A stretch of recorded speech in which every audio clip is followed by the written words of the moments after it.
Susan jangu obadde omanyi nti nakwerabidde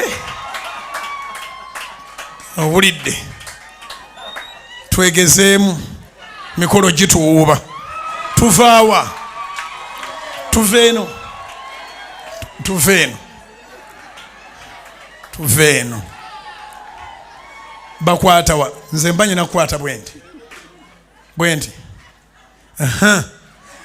munayimba aba timuyimbe oluddewo okumpasa tan tan ta tan tan ta ta tan ta ta tan tan ta ta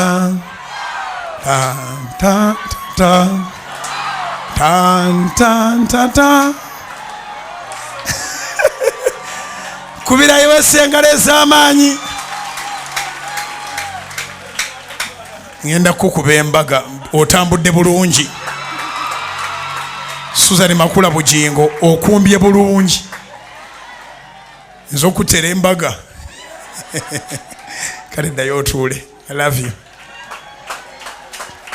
Oluyimba terwanguwa kubanga olina kyosooka okumegana nakyo. Olunaku lw'oyita mu lukuubo kiba tekikyaliko mutwe. Aliwaga nti nze ennaku ezange zisembedde lwaleero lwennyini ntwala amafuta olwaleero. Aliwagamba ntwala amafuta olwaleero. Susan Makula wanika bambi nkwegairinde twala amafuta olwaleero gamba nti olwaleero Goliath wewaffe atemebwako omutwe mulumba mu linnya lya Mukama amafuta genfukibwako tegamulekanga mulamu. In Jesus name yimuse emikono gyo. Nsaba Katonda mu linnya lya Yesu buli ali mu njiri eno Katonda atuwangaaze.